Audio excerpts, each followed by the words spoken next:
CEAP, Centro Espírita Altivo Panfiro. Uma casa de amor. Então, boa noite aos nossos ouvintes, que Jesus abençoe a nossa noite de estudos. Vamos dar continuidade ao estudo das obras da nossa irmã Ivone, o livro Nas Voragens do Pecado, pelo Espírito Charles. Vamos ler o Evangelho, fazer a nossa prece. Capítulo 10, Bem-aventurados que são misericordiosos. Item 5, reconciliar-se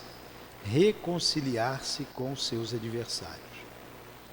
Reconciliai-vos o mais cedo possível com o vosso adversário, enquanto estáis a caminho com ele, para que não suceda que o vosso adversário vos entregue ao juiz, e que o juiz vos entregue ao ministro da Justiça, e que sejais postos na prisão. Em verdade vos digo que não saireis de lá, enquanto não houverdes pago até o último centavo. Mateus.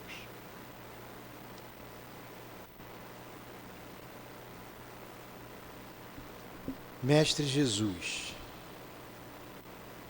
aqui nos reunimos em Teu nome e em nome de Deus, com os guias de nossa casa de amor, para estudarmos a doutrina espírita, que em Teu nome possamos invocar esses benfeitores, o altivo, com a coluna de espíritos que sustentam o nosso CEAP, a nossa casa de amor. Que seja então em nome desses irmãos espirituais, do diretor da nossa casa, o altivo, em nome da nossa irmã Ivone, do Charles, em nome do amor, do nosso amor, Lourdinha, do teu amor, Jesus, e do amor de Deus Pai Todo-Poderoso, iniciemos os estudos desta tarde e noite. Que assim seja. Vamos lá. A leitura do Evangelho foi bem pertinente ao estudo. Reconciliar-se com seus adversários. E durante a trajetória do estudo, a nossa irmã Ruth Carolina teve a oportunidade de se reconciliar, teve a oportunidade de abandonar todo o desejo de vingança. E por não ter feito isso, essa história se desenrolou ao longo de mais 400 anos. E hoje ainda tem ainda os requisitos, né? Então vamos lá.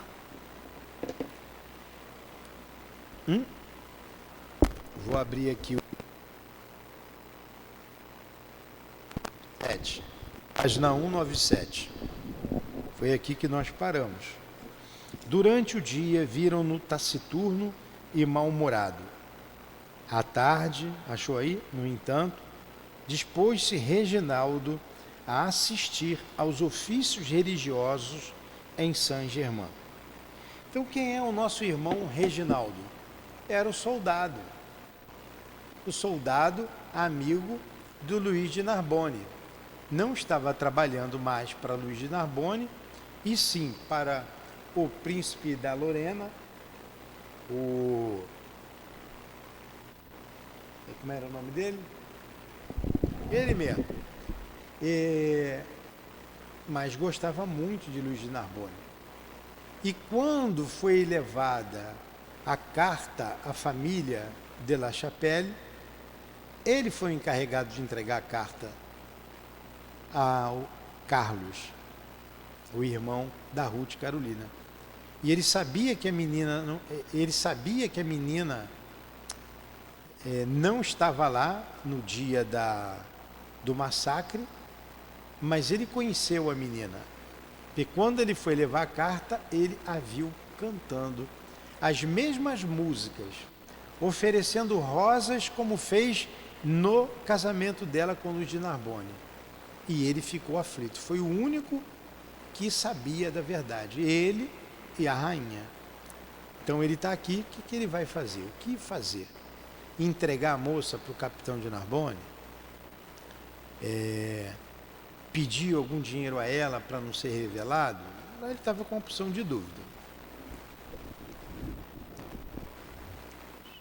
Lembrei, o príncipe de Guise, ele trabalhava para o príncipe de Guise,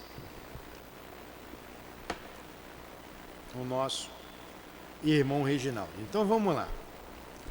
Conservava-se, só para nos situarmos, isso aqui foi na festa de apresentação da noiva à corte. Conservava-se prosternado entre o povo imerso em meditações. Conservava-se prosternado entre o povo imerso em meditações, como era de uso se afetar, desde que irrompera as matanças de hereges. Eles eram considerados hereges, os protestantes.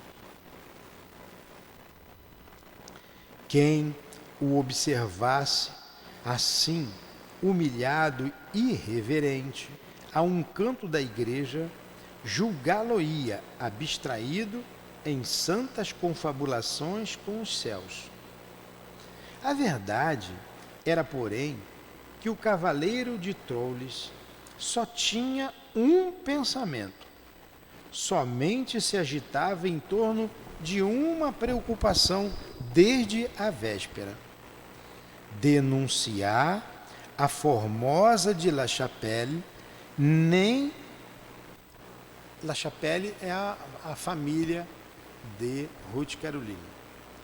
Então a única preocupação dele era denunciar a Formosa de La Chapelle. Nem por um momento se deixou enternecer a ideia de que aquela pobre criança poderia estar sendo presa de amarguras inconsoláveis, visto que tudo perdera com o desaparecimento da família, e cujos desorientados atos responderiam pela intensidade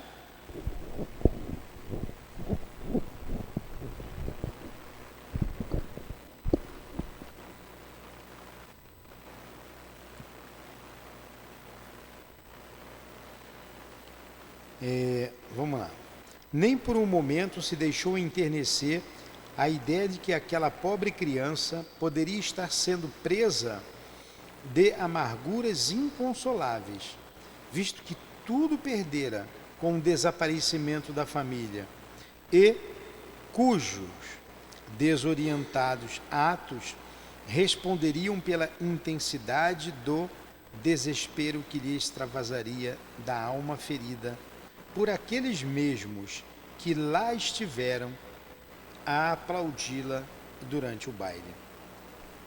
Então, aqueles mesmos que a aplaudiram durante o baile, cantando as belas canções escritas pelo seu irmão, ao som da harpa, que ela tocava muito bem e tinha uma voz maravilhosa, eram os mesmos que massacraram a sua família.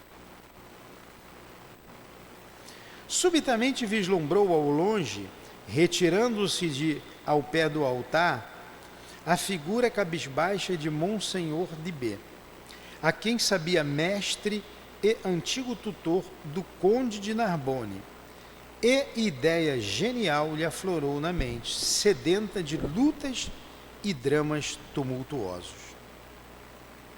Então, o conde, o Monsenhor B, o Luís, foi quem educou, foi o tutor do Luís de Narbonne. E o tinha como filho, e ele tinha o Monsenhor como pai. Na verdade, ele foi talhado para o sacerdócio. Ele ia ser um sacerdote, ele era um fanático pela Igreja Católica. E se encantou pela Ruth Carolina, abandonou tudo. E o Monsenhor está muito preocupado com ele, porque ele viu também alguma coisa de errado na menina. E já tinha mandado investigar a família dela. Já tinha mandado. Vamos ver se os dois vão se encontrar agora. Haveria confissões.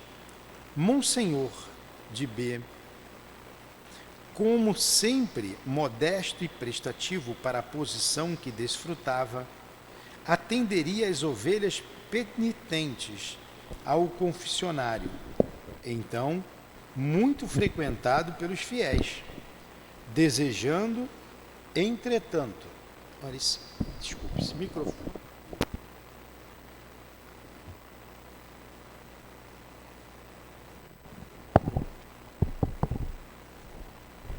Melhorou para mim.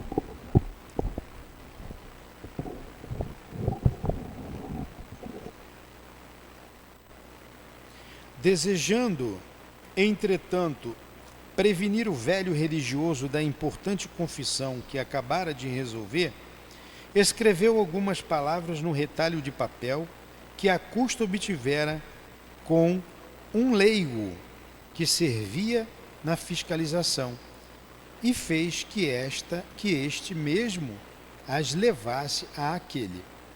Monsenhor de B, já aboletado no seu posto de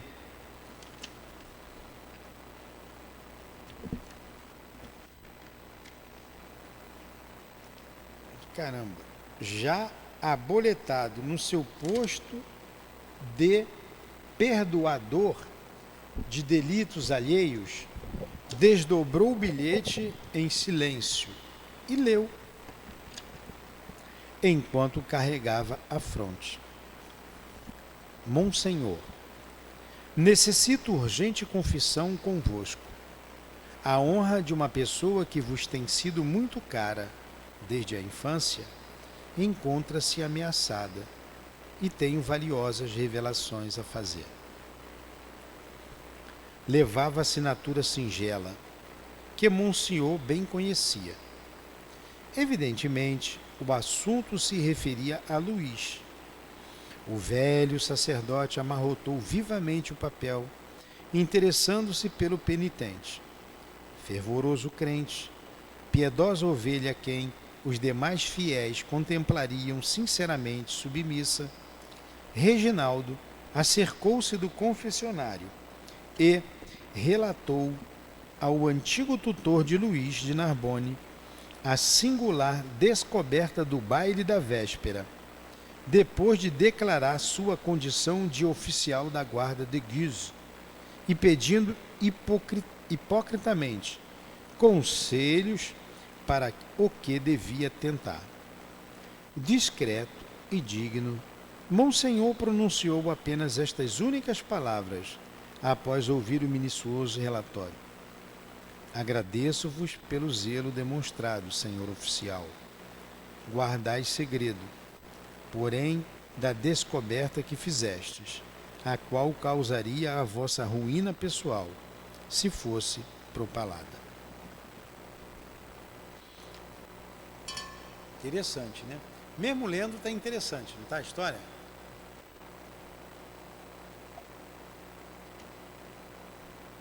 Está entendendo, Adilane, a história?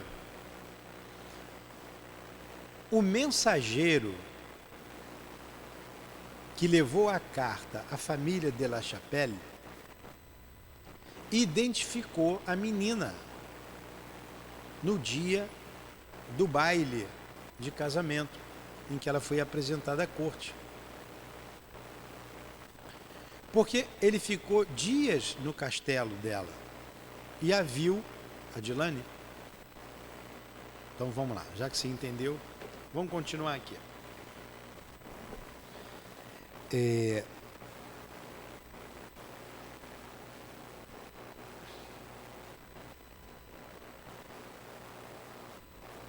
Então vamos lá. Para o velho religioso, semelhante revelação não constituiria surpresa. Esperava mesmo, dentro de curto prazo, poder averiguar a verdade em torno da personalidade mais que suspeita da esposa de Narbonne. Monsenhor conhecer a família de La Chapelle e a de Ludwig Raymond o bastante para poder distinguir nas feições da suposta Otília, os traços característicos da primeira e não da segunda. Sabia que uma dama desta última raça estivera para contrair matrimônio com o varão de La Chapelle. O coronel Arthur de Louvigny, Raymond, seu antigo discípulo, antes de seguir para o estrangeiro, havia com ele confidenciado a respeito, rogando-lhe conselhos acerca do projetado consórcio da irmã, não obstante omitir o prenome desta, tendo ele mesmo, Monsenhor, advertido o ex-discípulo de que não seria aconselhável a aliança, por todos os motivos, mormente quando eram projetadas perseguições a huguenotes no solo francês, pelos poderes civis e temporais, e em virtude de ser o pretendente à aliança um huguenote de muita evidência, o que desgraças imprevisíveis ocasionaria à família de Louvigny. Ele próprio, Monsenhor de B, indicara a internação da jovem irmã de Arthur no convento das Ursulinas de Nancy, 3 anos antes, a título de hospedagem temporária, na esperança de que fosse o romance de amor esquecido pelas impossibilidades de entendimentos entre os dois jovens, escrevendo mesmo a Sua Majestade Suprema, a quem muito de perto conhecia, recomendando a reclusa.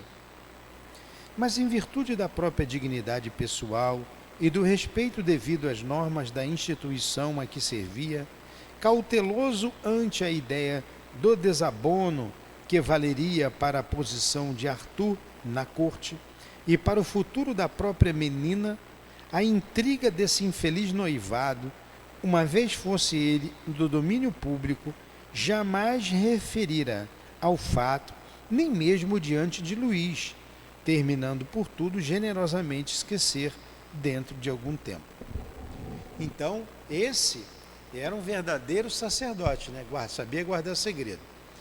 Então, para se localizar, Luís, Arthur de Louvigny Raymond era um cavaleiro da rainha. Era um homem conhecido, um homem íntegro, e conhecia a família de La Chapelle, e o Carlos queria casar, era noivo da sua irmã. Ele se aconselhou com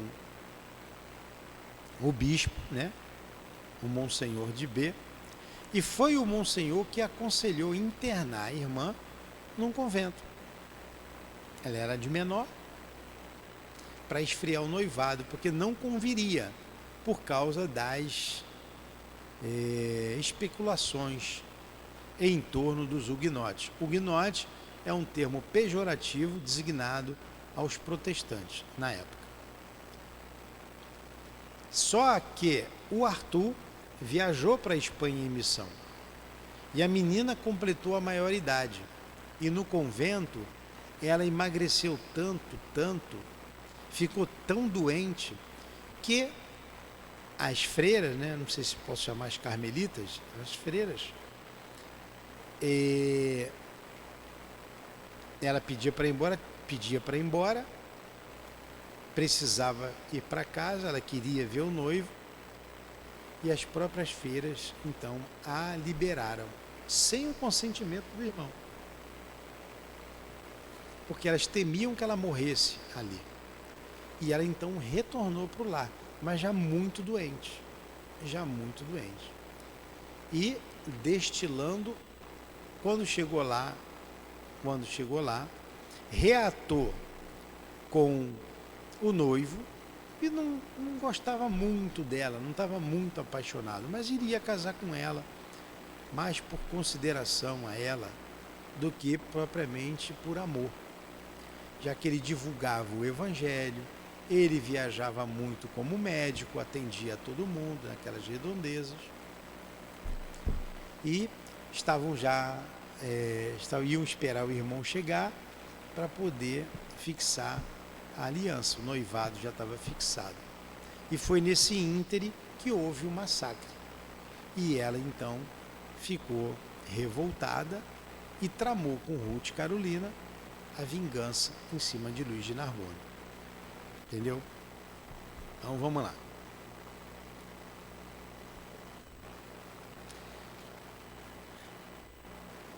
Deixa eu ver onde eu parei.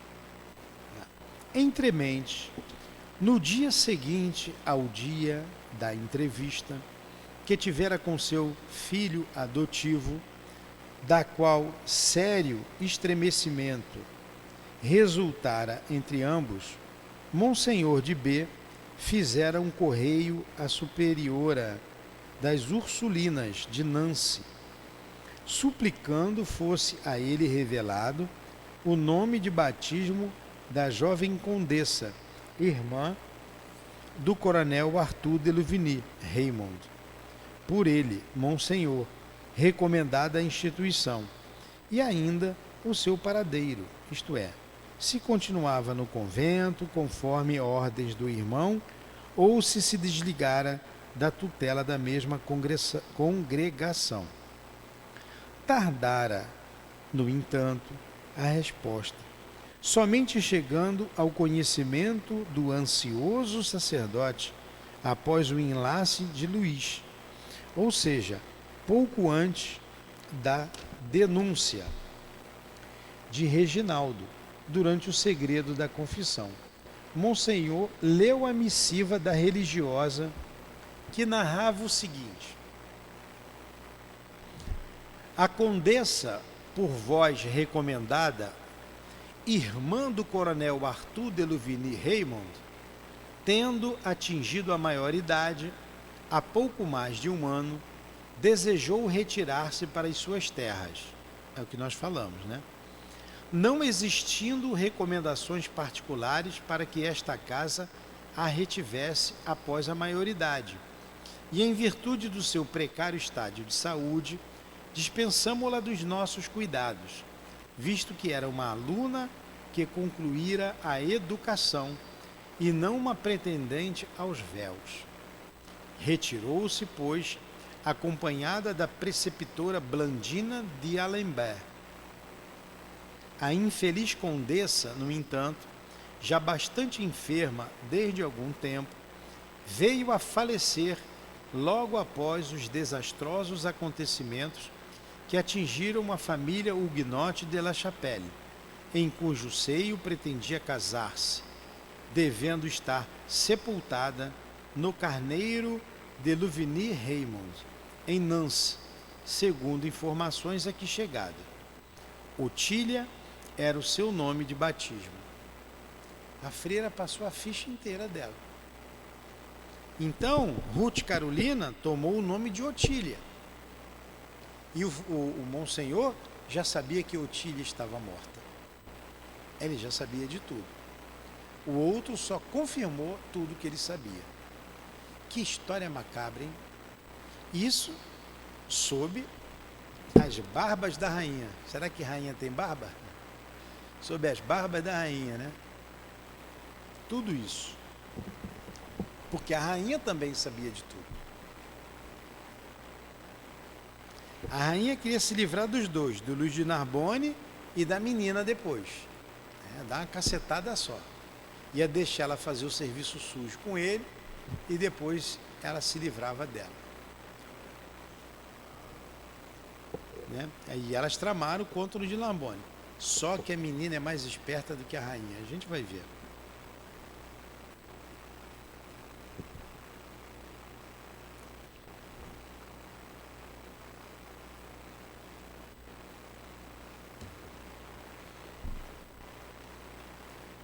Monsenhor leu e releu a carta a sós, com as próprias apreensões, em seu gabinete de estudos e meditações. Depois de um profundo suspiro, disse a meia voz, guardando-a em seguro cofre: não há dúvida de que se trata de uma cilada, de uma trama genialmente engendrada para represálias terríveis. A esposa do meu Luís será, portanto, como bem percebi, uma descendente dos Huguenots de La Chapelle. Aliás, honrados fidalgos, e não Otília de Louvigny, como ele próprio supõe. Mas em que trevoso enredamento essa infeliz criança se comprometeu? Quem a estará dirigindo ocultamente? Talvez huguenotes poderosos que tentam desforras pavorosas?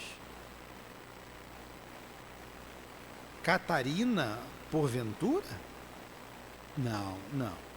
Não é provável que a rainha se alie a um huguenote. E como ousou a pobre menina arriscar-se tanto? Porque naquela época tudo cortava a cabeça, né? Hajamos, contudo, com inteligência e humanidade, como devido entre os que se proclamam cristãos. Não desejamos sua perda, mas não poderemos deixar que Luís sucumba em suas mãos. A questão será salvá-lo sem a perder. O Monsenhor era bom. Monsenhor era bom.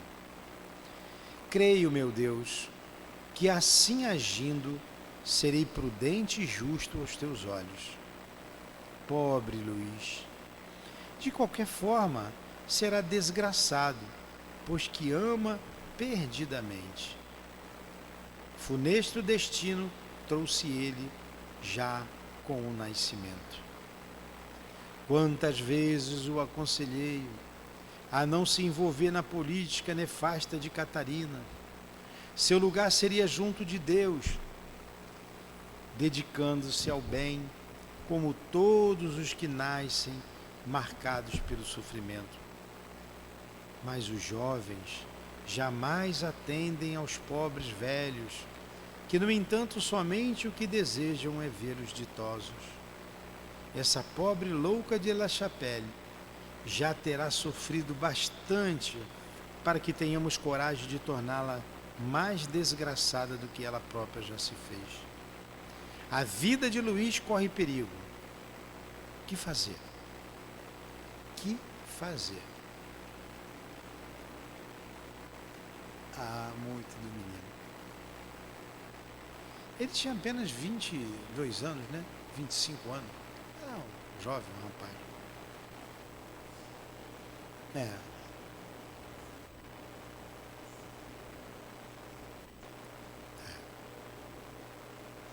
É verdade, é isso aí. A inspiração não tardou a socorrer-lhe a indecisão. E certamente a justa ideia que lhe aflorou ao pensamento partira bem da intervenção de entidades amigas do invisível, que, observando falar tão lealmente em seu íntimo os sentimentos de humanidade, o animavam a uma tentativa salvadora que, aceita pela bela de La Chapelle, evitaria a ela própria períodos seculares de lutas pela recuperação moral e espiritual de si mesma. Agora você vê, a bobagem que ela vai fazer vai custar séculos para resolver. A gente, em poucos momentos,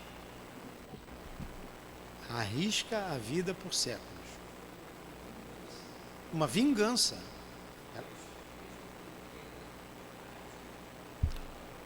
Vai.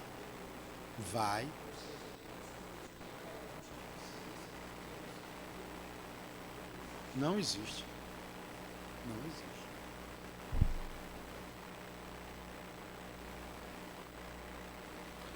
Assim, Agindo, portanto, Monsenhor de B incumbiu um dos seus fiéis acólitos de ir à localidade indicada pela superiora das Ursulinas, isto é, a mesma Nancy, e obter das autoridades eclesiásticas competentes a certidão de morte e sepultamento da condessa Otília de Louvigny-Raymond, arma com a qual contava para convencer a si próprio, como a esposa de Luís, e a este mesmo, de que se viam todos diante de lastimável e perigoso enredamento. Olha, se ela confessa tudo para ele, do jeito que ele estava apaixonado, ele a perdoaria. E evitaria uma tragédia. Evitaria uma tragédia.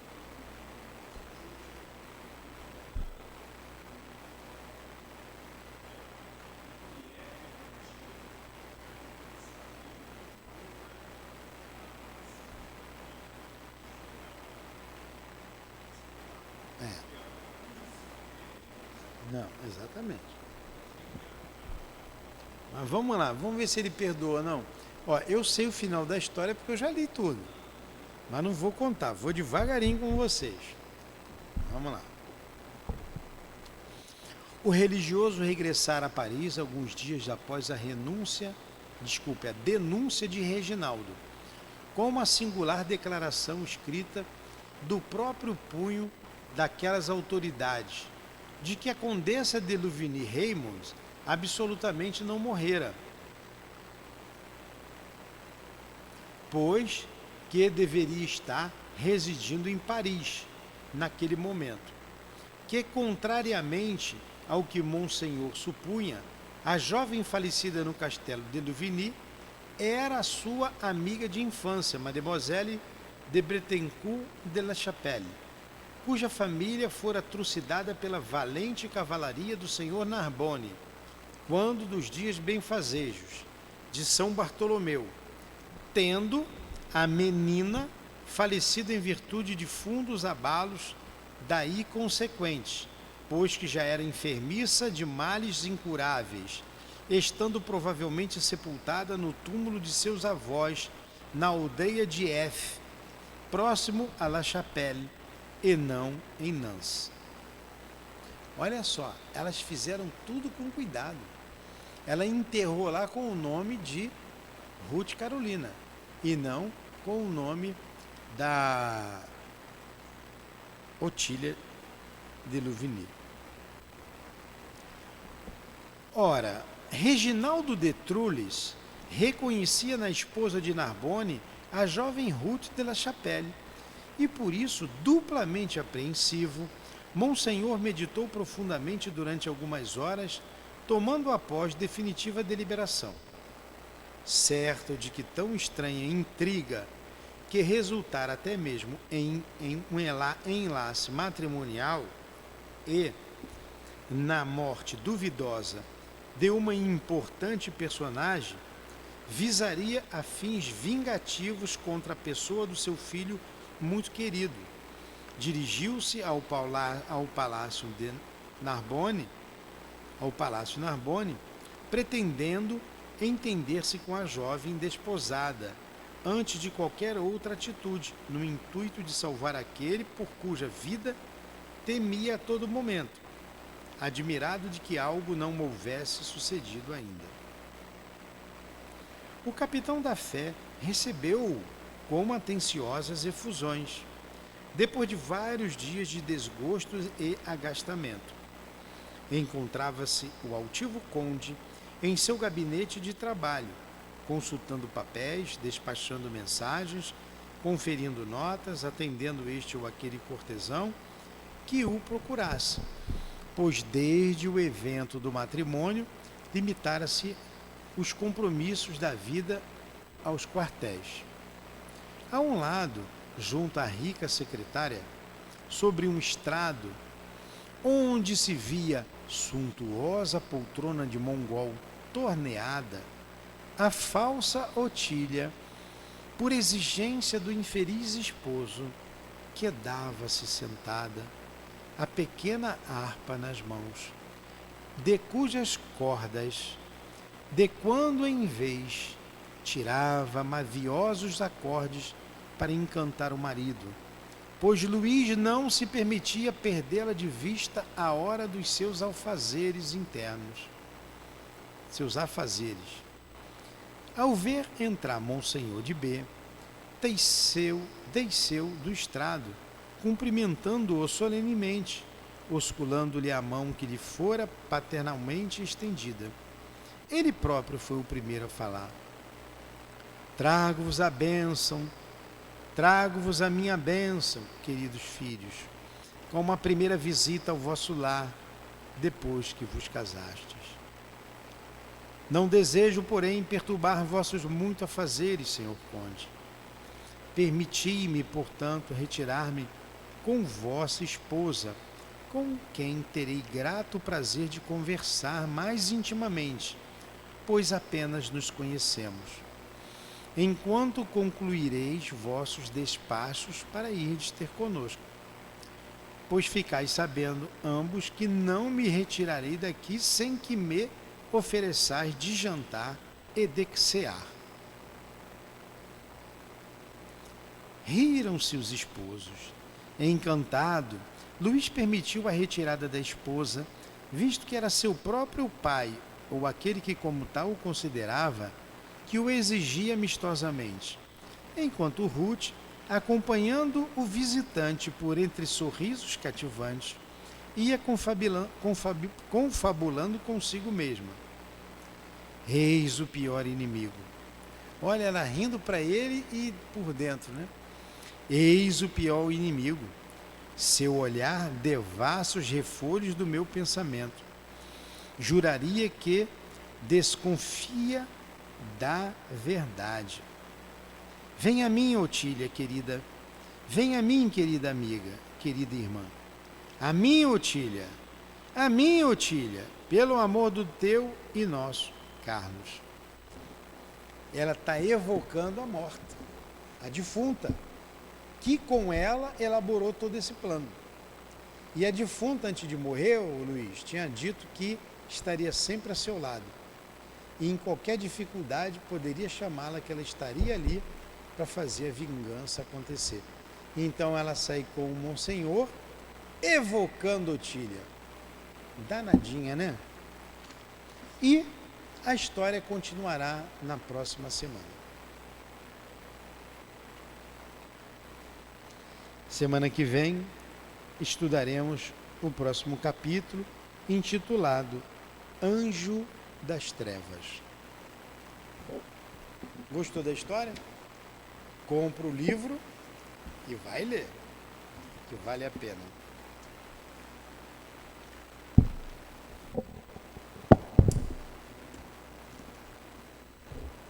Boa, né?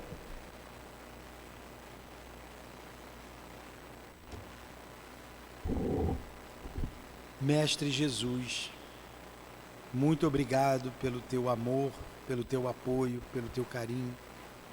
Muito obrigado à nossa irmã Ivone, ao seu esposo, o Roberto de Canalejas, ao nosso Charles, por tudo que tem feito por nós, com uma literatura edificante, ensinando-nos a nos conduzir diante da vida, perdoando sempre, amando sem parar.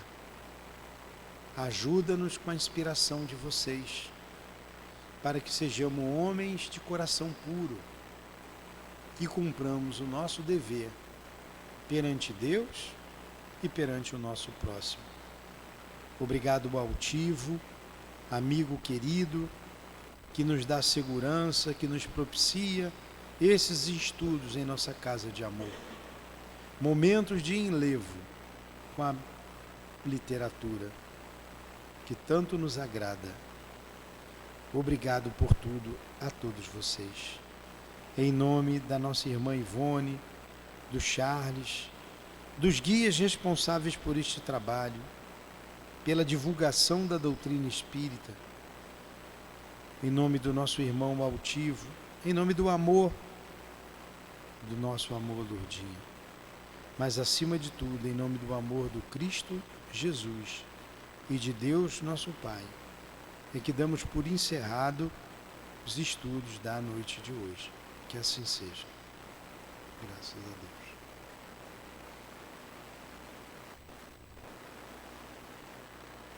CEAP, Centro Espírita Altivo Panfiro. Uma casa de amor.